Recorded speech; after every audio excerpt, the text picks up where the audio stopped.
Welcome to This Explainer. Today we are diving into a deeply relatable, honestly pre-universal question. How do we actually navigate changing paths in life? We're going to draw directly from the philosophical framework of reflective humanism, specifically text 115, and look at the underlying architecture of our decisions. Because let's be real, when we reconsider a long-held trajectory in our lives, it rarely feels easy, it's heavy. So let's unpack why changing a previous decision isn't actually an admission of failure, but rather a completely necessary re-observation from the present. To really ground this, let's start with some deeply personal, very familiar transitions. Picture this. You're leaving a job you've had for years. Or maybe you're packing up and moving to a totally new city. It could be changing the distance in a relationship, or even just stopping a hobby you've poured countless hours into. These aren't just logistical, calendar updating changes, right? They are identity changes. When we reconsider choices of this magnitude, it carries this immense emotional weight because we become so deeply tied to the paths we walk. And that brings us to the core emotional tension of this whole explainer. When we pivot, this one massive question almost always appears. Does choosing again mean my original choice was just wrong? Or perhaps even more painfully, am I rejecting the person I used to be? We naturally value consistency. Continuing what we've chosen supports trust, it supports responsibility, but the stronger our identity becomes tied to a choice, the more we start saying, I am someone who chose this, well, the more a change of direction starts to feel like a fundamental betrayal of ourselves. So why does consistency have such a strong gravitational pull? Well, it's built on some pretty heavy, specific investments. Think about the time, the money, the sheer sweat equity you've put in. Think about the roles we've accepted, the promises we've made to people. And crucially, think about the explanations we've confidently given to our friends and family about who we are. The longer we invest in a path, the more these elements pile up. They create this powerful force that fixes our trajectory, often forcing us to just absorb our present discomfort solely to maintain that self-image. This leads us right into a profound, and frankly, somewhat tragic, trap. It's like forcing yourself to sit through a terrible 3-hour movie just because you already paid for the ticket. The intense desire to not waste our past investments produces this strange temporal loop. As the source text beautifully puts it, we sometimes use a changeable future to recover an unchangeable past. We literally let the past dictate our future choices simply to justify the effort we already spent. But the past is locked in. By trying to recover it, we end up severely constraining our options for today. Here's the real game changer. We need to distinguish why a choice actually needs to change. There is a massive, fundamental difference between a mistake and an expired choice. A mistake means the original judgment was genuinely flawed. Maybe you had bad intel or you were coerced. But an expired choice, that is entirely different. That means the choice was completely reasonable and valid under the conditions back then. Those conditions have simply changed. The decision wasn't a mistake. It just reached the end of its shelf life. And this all builds directly into how we frame time. We constantly confuse these two concepts. We feel that present discomfort, that this just doesn't fit anymore feeling, and we accidentally project it backwards, telling ourselves, oh, it must have been wrong then. But living within time means the conditions of our reality are always shifting. The information is different. You are different. Changing a decision doesn't require you to go back and invalidate your past. It simply requires acknowledging your present. Which brings us to the natural, structural flow of rerouting. There's a highly logical progression here. It starts with your past decision, which leads to experience.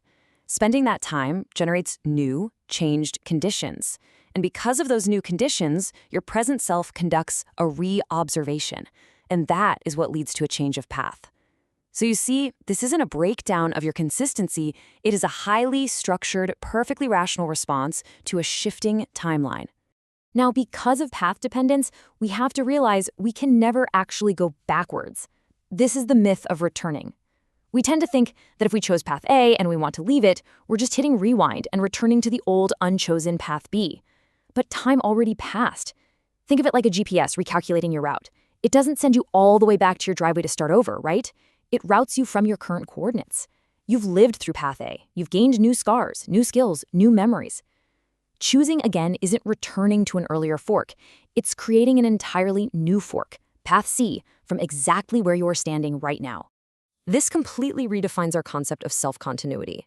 Continuity doesn't mean remaining frozen in the exact same state forever. It means remaining connected across time, even while you change.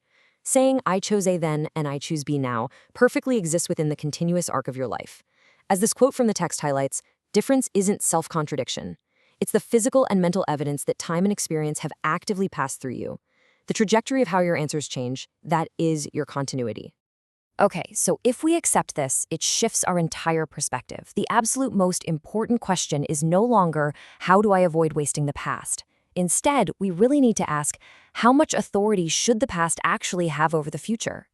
The experiences, the skills, the relationships you built on that previous path, they are yours. You own them. They don't just vanish because you stop walking that specific road. You carry them with you into the new direction. The past doesn't need to hold your future hostage just to remain valuable. Now, what I find absolutely fascinating is how reflective humanism zooms out and expands this exact same temporal structure macroscopically. Take relationships.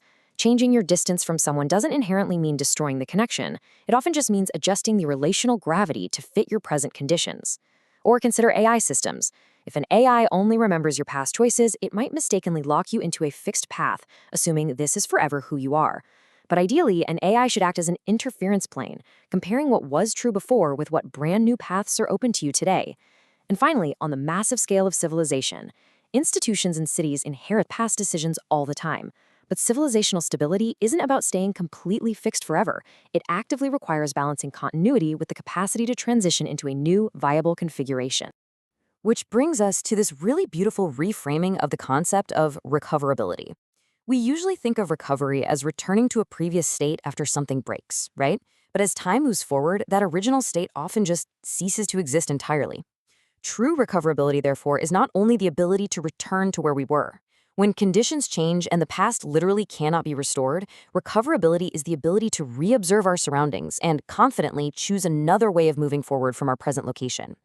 As we start to wrap up this explainer, I really want you to sit with this incredibly profound, totally non-prescriptive takeaway from the source text. Changing and remaining continuous are not necessarily opposites. You can alter your trajectory, rewrite your plans, and walk away from massive investments while still being the exact same continuous whole person. The difference is just a record of your evolution. So we'll end on this final thought. When we change a deeply held decision, are we really betraying our past self?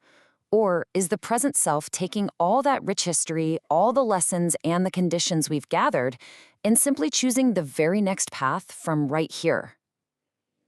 I hope this breakdown has given you a fresh way to observe your own changing paths. Thank you so much for joining me for this explainer, and keep questioning the trajectory of your choices.